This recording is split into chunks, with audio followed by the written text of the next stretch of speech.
오늘 이 시간에는 함께 읽으신 본문의 말씀 누가복음 18장 35절에서 43절 말씀을 중심으로 예수님을 만났던 사람들 18번째 말씀을 여러분과 나누도록 하겠습니다. 설교 제목은 앞을 보지 못한 사람, 바른 선택과 바른 집중이라고 제목을 잡았습니다.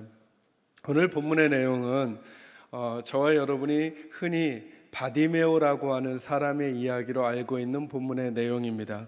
마가복음 10장을 보시면 이 말씀을 똑같이 적어주시는데 마가복음에서는 그 사람이 바디메오였다는 사실을 알려줍니다. 언젠가 제가 여러분에게 바디메오 설교를 해드린 적이 있습니다. 그런데 오늘은 제가 누가복음의 본문을 선택했습니다. 왜냐하면 누가복음에서는 그 사람의 이름을 알려주지 않습니다. 그래서 오늘 이 누가복음 말씀을 선택했는데요, 잠시 후에 조금 더 설명드리도록 그렇게 하겠습니다. 어쨌든 바디메오로 알려졌으나 누가복음에서는 바디메오라고 하는 이름을 알려주지 않고 단순히 이렇게만 기록합니다. 여러분 35절을 같이 읽도록 하겠습니다. 읽겠습니다. 시작. 여리고에 가까이 가셨을 때에 한 맹인이 길가에 앉아 구걸하다가 라고 설명하면서 그 사람의 이름을 알려주지 않습니다. 왜 이 사람의 이름을 알려주지 않을까 설명드린다 했죠. 저는 이런 생각이 들었습니다.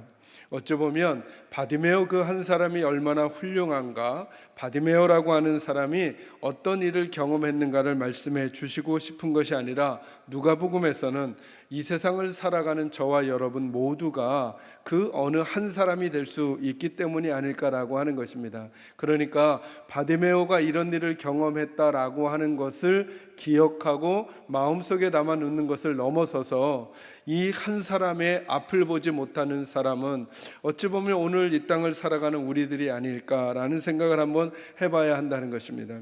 본문의 내용은 아주 간단합니다. 앞을 보지 못했던 한 사람이 예수님을 만나서 그 시야를 다시 회복했다라고 하는 이야기입니다. 근데 우리가 읽었던 35절에 보면 이 앞을 보지 못하는 사람은 여러 가지 문제가 중첩되어져 있습니다. 그는 어디에 살고 있었느냐 하면 여리고라고 하는 동네 도시에 살고 있었습니다.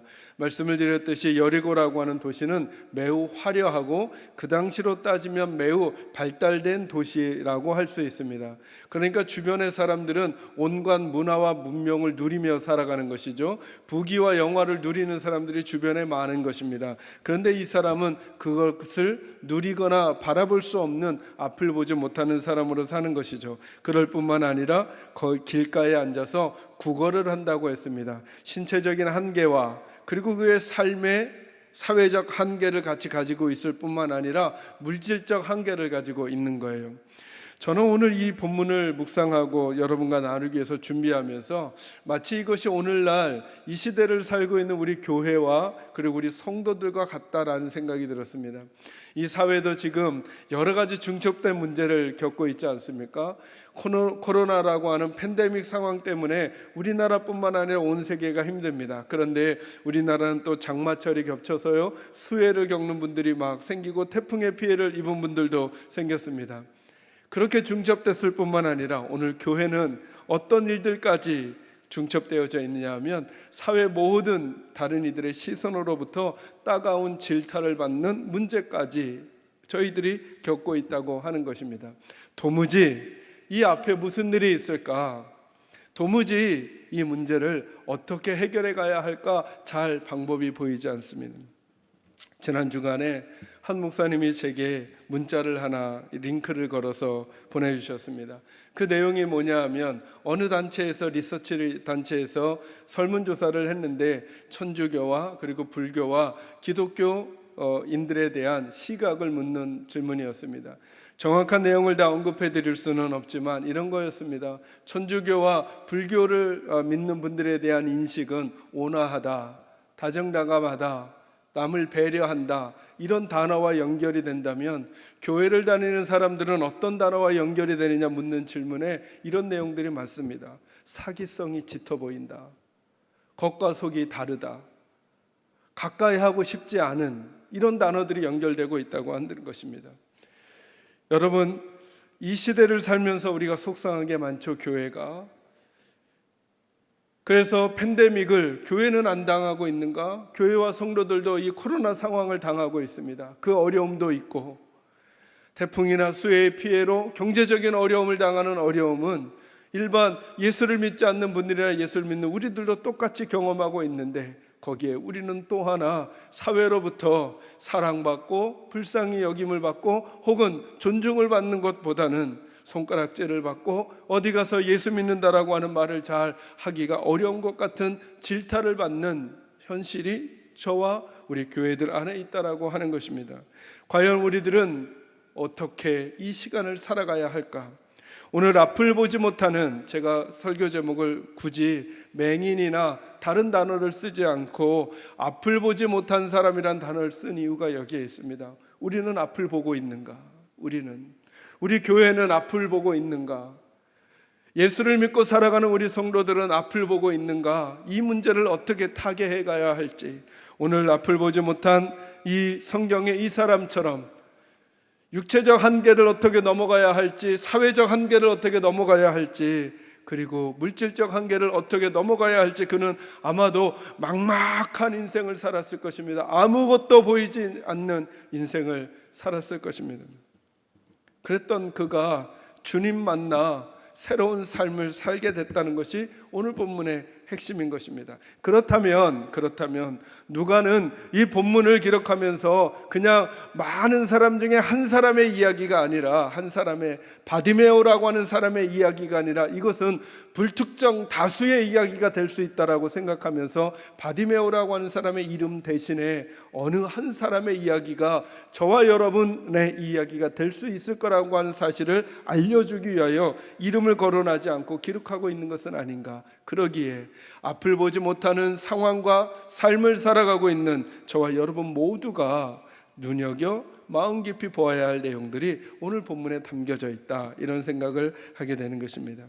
우리 식구들에게 늘 말씀해 드리듯이 오늘 본문의 이야기를 읽으면서 가볍게 선명하게 다가오는 메시지들 몇 가지 찾을 수 있습니다. 그 중에 하나는 자연스럽게 예수님은 능력이 있으시다는 것입니다. 왜요? 이 사람의 눈 못 보는, 앞을 보지 못하는 것을 고쳐주셨으니까 당연히 이 본문에서 드러내고자 하는 것은 뭐냐면 예수님은 능력의 주님이라는 것입니다. 맞아요. 저와 여러분은 능력의 주님을 섬기고 있어요.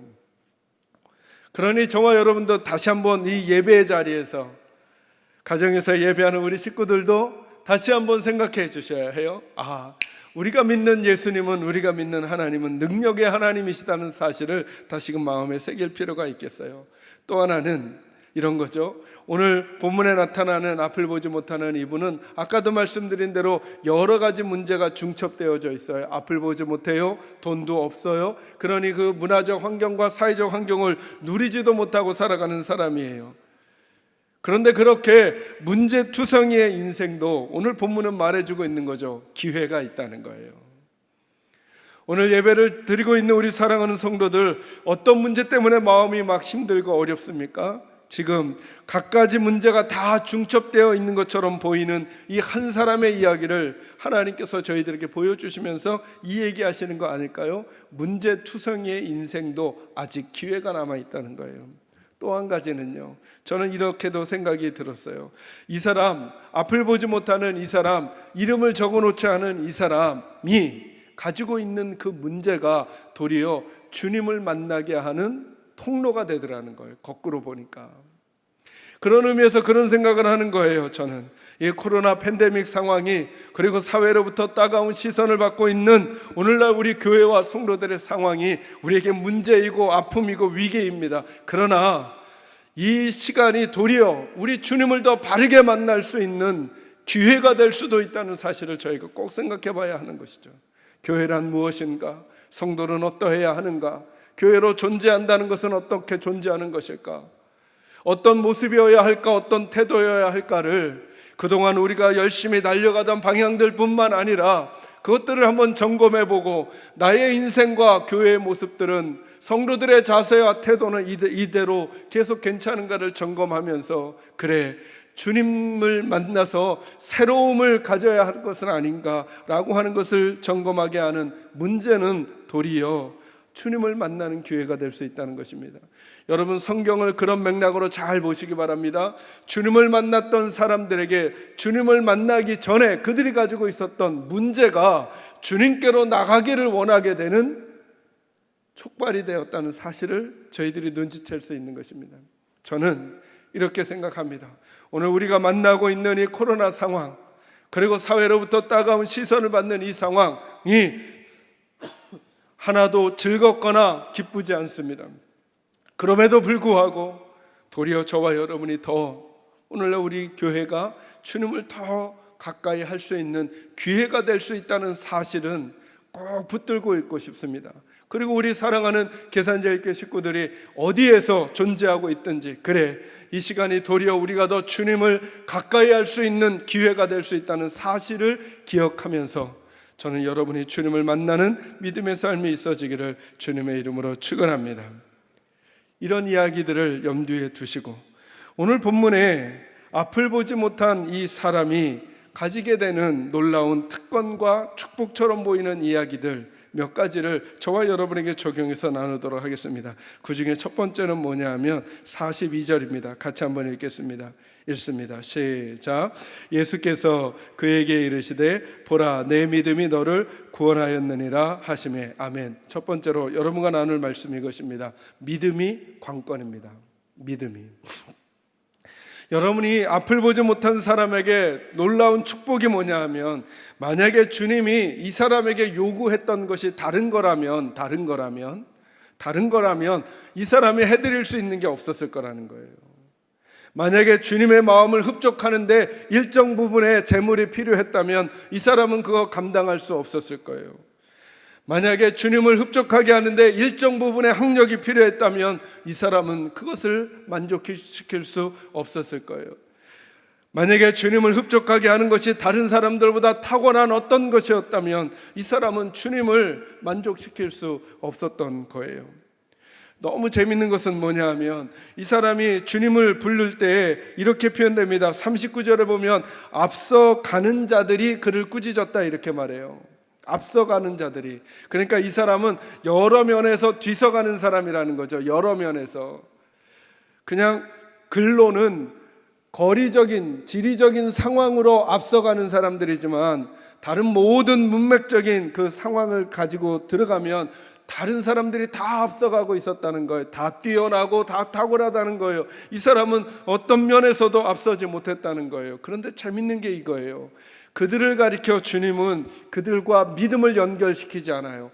이 앞서가는 자들의 대표가 누구였냐면 제자들이거든요. 근데 여러분, 제자들과 잘 연결되지 않는 단어가 뭐냐면 믿음이에요. 도리어 믿음이란 단어는 제자들에게 늘 믿음 없는 것으로, 믿음 적은 것으로 설명이 되고 있어요. 이해되시죠? 우리 지난주에 다루었던 야고보와 요한의 이야기가 이 무렵에 나오는 이야기예요. 그들은 주님과 핀트가 잘 안 맞아요. 여러분, 이렇게 말하는 거죠. 예수께서 그에게 이르시되 보라, 내 믿음이 너를 구원하였다. 이 말은 무슨 말이에요? 너는 나랑 뭐가 맞다는 거예요? 지금 핀트가 맞다는 거예요. 참 재밌죠? 앞서가는 자들은 주님과 핀트가 안 맞아요. 그런데 뒤서가는 자들이 도리어 문제가 중첩되어 도대체 난 어떻게 살아야 할까를 알지 못하던 이분이 주님께 인정받게 된 통로가 뭐냐면 믿음이라는 거예요. 믿음.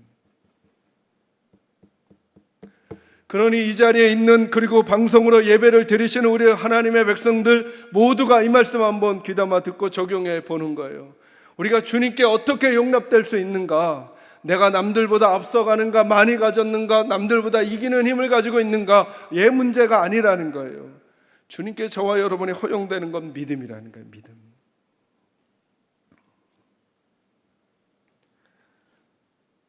믿음을 통해 우리는 주님을 만나게 되는 것입니다. 믿음을 통해 우리는 주님과 연결함을 받게 되는 것이고, 믿음을 통해 주님의 일하심을 보게 될 거라는 거예요. 저는 우리 사랑하는 계산제일교회가 거창하게 표현하지 않더라도 우리 하나님의 백성들이 다시금 우리가 하나님께 인정받을 수 있는 길이 무엇인가를 물을 때, 오늘 여러 가지 문제 가운데 앞을 보지 못했던 이 사람을 통해 주님이 우리에게 말씀해 주고 싶으신 거예요. 너의 믿음이 너를 구원하였다 말씀하시니까 저와 여러분이 이 상황을 타개해가는 가장 중요한 태도가 무엇이어야 하느냐면 우리의 믿음이어야 한다는 거예요. 믿음. 그러면 자연스럽게 오늘 이 앞을 보지 못한 이 사람이 보여준 믿음이 무엇인지를 본문에서 찾아내야죠. 저는 그것을 두 가지로 정리한 것입니다. 하나는 바른 선택과 하나는 바른 집중인 것입니다. 여러분, 재밌게도 우리가 모든 인생을 살아가는 사람은 선택과 집중을 합니다. 제가 그 앞에 설교 제목 잡으면서 바른 선택과 집중이라고 그냥 한 번만 쓸까, 아니면 선택과 집중이란 말로 쓸까 고민을 하다가 바른 선택 그리고 바른 집중이라고 썼어요. 왜냐하면 선택하지 않는 사람 없어요. 집중하지 않는 사람 없어요.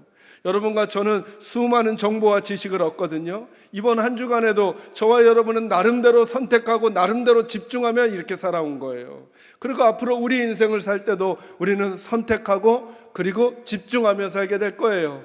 내가 선택한 그곳을 향해 집중하며 걸어가게 되는 것이죠. 이걸 묻고 싶은 거예요. 이걸. 오늘 본문에서 주님의 마음을 흡족하게 했던 믿음이라는 것은 단순한 선택과 단순한 집중이 아니었어요. 주님이 보시기에 바른 선택과 바른 집중이었던 거죠. 그 자리에 있었던 여러 무리들이 있었거든요. 여러 사람들이 있었는데 그들 중에 주님께 믿음으로 인정받은 사람은 이 사람이거든요. 왜요? 다른 사람들은 다른 선택을 한 거예요. 다른 사람은 다른 거에 집중을 했던 거예요. 야고보와 요한은 누가 더 높은 자리로 갈까에 집중했던 거예요. 예수님이 옆에 계시지만. 그 이야기 해볼까요? 두 번째 말씀인데요. 어디를 읽으시느냐 하면 여러분 37절 38절 같이 읽겠습니다. 시작. 그들이 나사렛 예수께서 지나가신다 하니 맹인이 외쳐 이르되 다윗의 자손 예수여 나를 불쌍히 여기소서 하거늘. 아멘. 여기에 보면 위기의 시간에 바른 선택을 하고 있어요. 이 여러 가지 문제투성이의 인생을 살고 있는 앞을 보지 못하는 이분이 길거리에 앉아서 구걸을 하고 있는데 무리가 지나감을 들어. 그러면 여러분 신체적으로 앞을 보지 못하는 한계가 있으니까 다른 신체의 기관이 발달하신 거겠죠. 사람들이 지나가는데 그냥 보통 지나가는 것 같지가 않은 거예요. 전에는 그냥 사람들이 웅성웅성 지나갔는데 지금 지나가는 무리는 뭔가 좀 색다른 거예요. 그래서 묻는 거예요. 앞을 보지도 못하는 이분이 무슨 일이냐라고 하니까 그 무리들이 나사렛 예수가 지나간다 그랬어요. 제가 언젠가 나다나엘 설교할 때 말씀드렸죠. 이 나사렛이라고 하는 단어는 매우 경멸조의 단어인 거예요. 경멸조의. 재밌죠? 그런데 38절에 보니까 맹인이 외쳐 이르되 뭐라고 외쳐요? 듣기로는 누가 지나간다고요? 나사렛 예수가 지나간다라고 들어놓고는 외치기로는 다윗의 자손 예수라고 이렇게 외치는 거예요. 뭔가 이 사람은 다른 생각을 하고 있었던 거죠. 이 이야기는 길게 할 수 없어요. 어찌됐든지 간에 이 앞을 보지 못하는 분이 선택을 합니다. 뭘 선택하냐 하면 그의 외침을 잘 들어보세요. 나를 불쌍히 여겨달라는 거예요. 여러분, 여기에는 두 가지 음성이 함께 담겨져 있는 거죠. 내가 누군지를 알고 예수가 누군지를 아는 거예요. 나는 불쌍한 존재라는 거예요. 여러분, 나는 불쌍한 존재라는 게 무슨 뜻일까요? 나는 내 문제를 해결할 수 없는 사람이라는 거예요. 그러면서 예수께 뭘 구하냐면 나를 불쌍히 여겨달라는 거예요. 이건 무슨 뜻이겠어요? 예수는 나는 해결할 수 없는 내 문제를 해결할 수 있는 분이다라고 생각하는 거예요. 다른 이들이 그냥 저 총구석 나사렛에서 온 청년 예수야 라고 말했지만 그는 그 예수를 지금까지 그가 들었던 얘기들과 연결할 때 저분은 그냥 청년이 아니라, 저분은 그냥 선생이 아니라 저분은 다윗의 자손 예수야, 우리의 메시아로 온, 그는 눈먼 자를 보게 할 것이며 저는 자를 걷게 할 것이며 굽은 것을 피게 할 수 있는 분이야 라고 하는 선택을 그가 한 거예요. 예수가 내 문제를 해결할 수 있다고 선택을 하는 거죠. 이제 묻는 것입니다.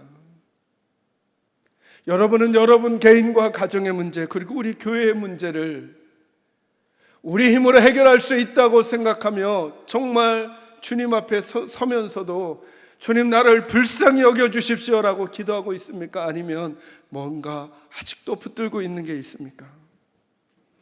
우리는 수많은 선택을 하면서 사는 거예요. 제가 계양구 기독교연합회 회장을 맡고 있다는 거 우리 성도님들 아시잖아요. 왜 이런 시기에 제가 맡았을까 늘 되묻기도 하고 막 그래요. 어려움이 있을 때마다 몇몇 교회 목사님들이 제게 전화를 해요. 이번 주에도 한 분이 잘 알지도 못하는 분인데 전화를 해서 수십 분을 통화를 한 거예요. 정부 당국에서, 방역 당국에서 교회에게 비대면 예배를 협조를 요구하고 최소 20인 이상을 넘지 않도록 예배를 해달라 이런 부탁을 했잖아요. 그러니까 이 목사님 제게 그러는 거예요. 목사님, 20인 이하로 예배를 해달라고 했으니까 당신네 교회는 이렇게 하려고 한다는 거예요. 그냥 예배를 여러 번 하면서 20인 이하로 여러 번 드리면 안 되겠냐는 거예요.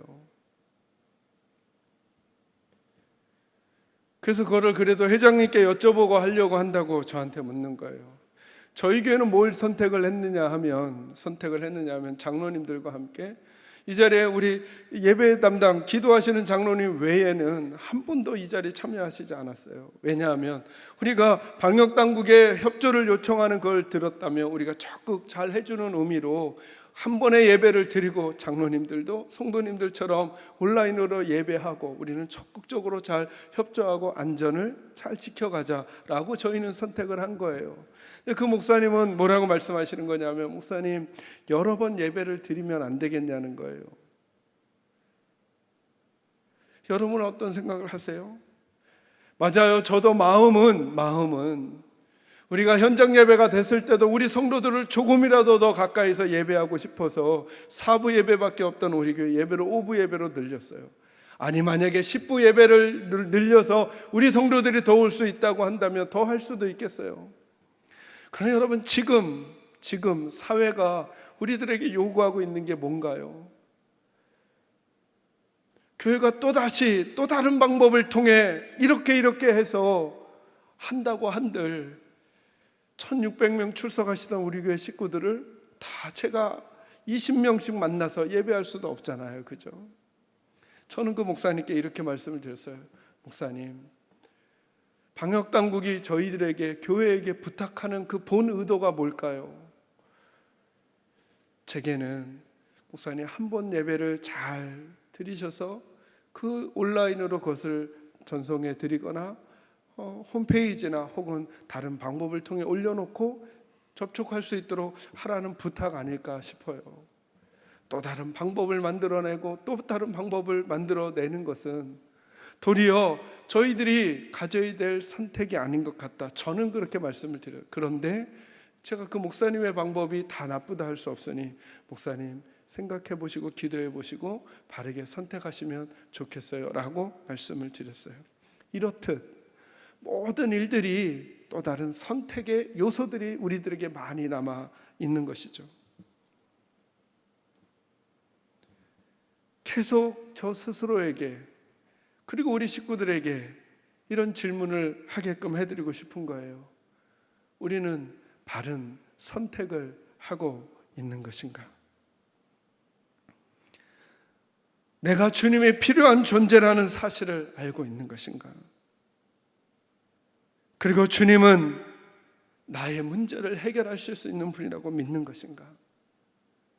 아니면 문제가 중첩되면 중첩될수록 주님의 음성은 자꾸 옆으로 놓고 내가 하고 싶은 거, 내가 만들어내고 싶은 또 다른 꾀들을 우리는 만들어가면서 우리 가정과 인생을 살아가고 있는 것은 아닌가?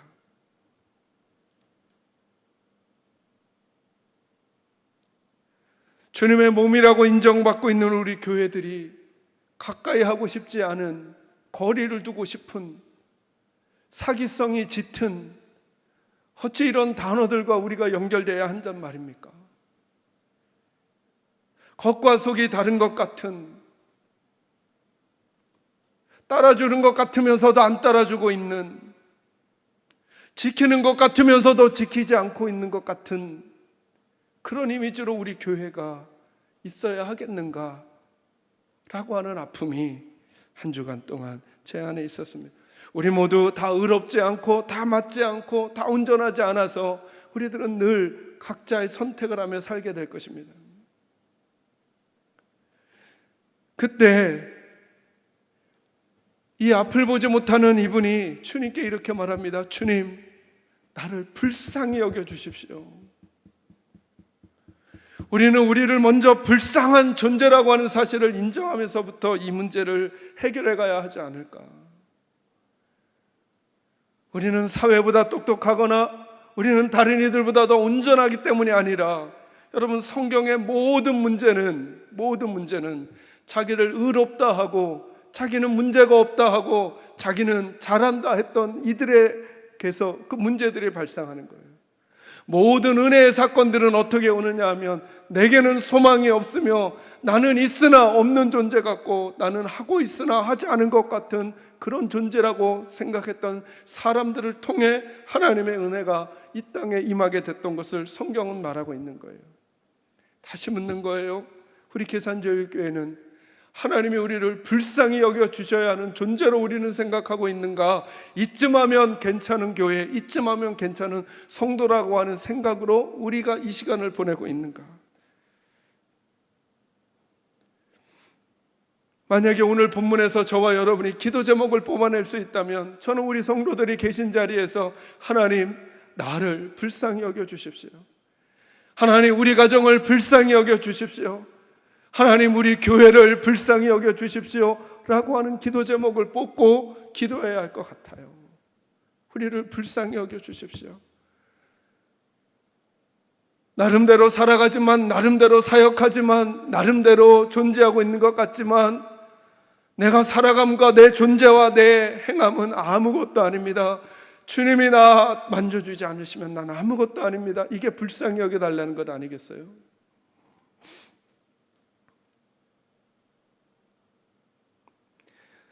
그러다 보니까 그가 주님께 구하는 내용도 좀 더 구체적으로 주님이 물으셔요. 41절에 보니까 내가 무엇을 하여 주기를 원하느냐? 네 불쌍함을 해결하기 위해서 너는 뭐만 해결하면 된다고 생각하느냐? 그랬더니 여러분, 35절에서 이 사람을 계속 이렇게 설명하고 있는 거잖아요. 길가에 앉아서 구걸하고 있었다고. 여러분, 아마 만약에 이게 현실이라고 한다면 어느 목사님이 이 부분 설교하시는 걸 들었는데 짓궂게 질문하시더라고요. 그러니까 이제 이건 상상이니까 이분 앞에 뭐 그 당시에 깡통이 있지는 않겠지만, 거린이니까 우리의 옛 어렸을 때 기억을 하면 거린 분들이 그 앞에 깡통을 이렇게 두고 돈을 모으셨을 테니까 깡통이 하나 있다고 하는데, 넌 뭘 원하느냐라고 만약에 다른 이에게 구걸하는 사람에게 물었다면 그 구걸하는 사람은 뭘 구했을까? 보기를 구했을까? 아니면 이 안에 돈이 채워지기를 구했을까? 그러니까 이제 그 설교를 하는 그 청중들이 그냥 다 보기를 원했을 거라고 하니까 목사님이 짓궂게 묻는 거예요. 근데 그 깡통에 50억을 채워주는데 50억을 채워주는 걸 원했을까요? 보기를 원했을까요? 그러니까 답을 자꾸 못하는 거예요. 그 목사님은 이렇게 할 거래요. 그러면 25억만 주고 한눈만 보게 해달라고. 그러니까 우리들이 이건 안 되는 일이니까 난 이 문제가 해결돼야 내 인생이 해결돼 라고 하는 걸 구하기가 쉽다는 거예요. 근데 이 앞을 보지 못하는 이분은 돈을 구하지 않고 보기를 구하는 거예요. 진짜 내가 변화되어야 될 게 뭔지를 구하는 거예요. 우리 가정에 진짜로 필요한 건 뭔가요? 그냥 가만히 있으면 생각나는 그 문제 말고, 가만히 있으면 이게 해결되면 좋겠다고 하는 그냥 그거 말고, 진짜 우리들의 문제는 무엇일까? 우리 식구들의 가정의 이야기 말고 우리 교회의 이야기, 코로나를 만나고 사회적 문제를 만나고 따가운 시선을 만난 우리 교회는 지금 정말 원해야 될 게 뭘까를 그냥 제가 가만히 생각하면 코로나 이전의 상황으로 그냥 예배하는 상황으로 됐으면 좋겠다가 제가 퍼뜩 올라오는 제 생각이에요. 근데 이 설교를 준비하면서 진짜로 구해야 될 게 무엇일까? 오늘 교회가, 오늘 목회자들이, 오늘 성도들이 이 상황을 살면서 바르게 구해야 될 것이 무엇일까를 선택해야 된다면 뭘 선택해야 될까? 이런 물음이 생겼어요. 답을 드리고 싶어서가 아니라 우리 식구들도 한번 고민해 보셨으면 좋겠는 거예요.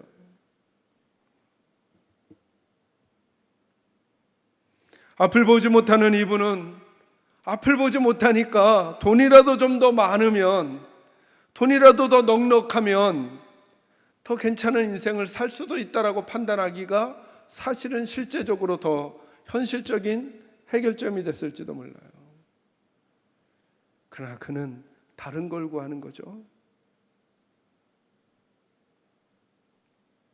우리는 우리의 앞을 보고 있는가?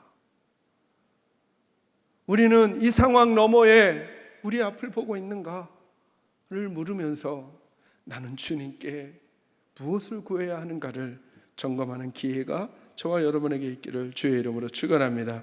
마지막 한 가지만 더 말씀 나누도록 하겠습니다. 39절 말씀 같이 읽을까요? 시작.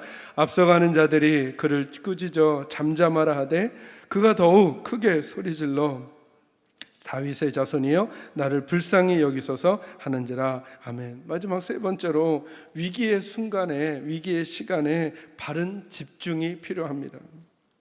여기 보면 이 사람이 물러설 수도 있었던 상황이 생깁니다.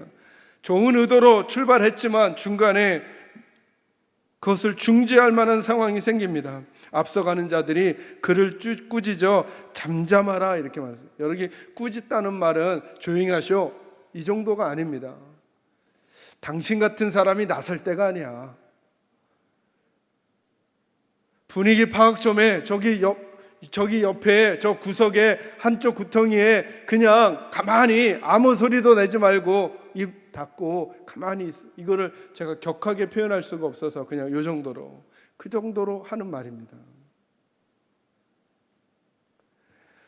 그동안 살아온 인생이 그렇게 눌리고 아픈 인생을 살았기 때문에 거기서 자기 목소리를 더 내기는 쉽지가 않은 거예요. 그런데 이분은 지금까지는 여러분 그렇게 자존심이 셌다면 다른 사람들 앞에 어찌 구걸하는 인생을 살았겠어요?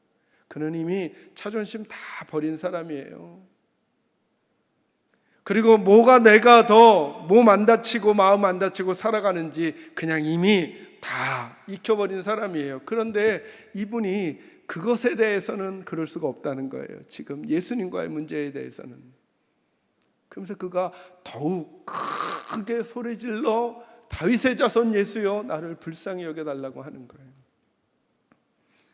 저는 이게 바른 집중이라고 생각이 들어요. 교회가 사회로부터 지탄을 받고 손가락질을 받으니까 두 가지 일이 일어나는 것 같아요. 우리 스스로 중에서는, 그러니까 교회를 다니던 분들 중에서는 교회가 이런데야 라고 하면서 교회를 떠나려고 하거나 주님에 대해서 마음을 놓치려고 하는 이들이 혹시 생기는 건 아닌가라는 안타까움이 제게 있고, 한편으로는 주님께 좀 오려고 했던 사람들조차도 이제는 오지 못하게 되는 상황이 되지 않을까라고 하는 생각이 들어 너무 가슴이 아픈 거예요. 어디서부터 이 문제를 풀어갈까 앞이 보이지 않아요? 그때 적어도 무리들 가운데 지나가는 주님의 음성이라도, 주님의 향기라도, 주님의 흔적이라도 느낄 수 있는 사람들이 바로 우리들이라도 해야 될 일이 있다는 거예요. 우리들이라도 지금 이 상황에 가장 중요한 문제가 바르게 집중하는 거예요. 바르게 주님께 집중하는 거예요.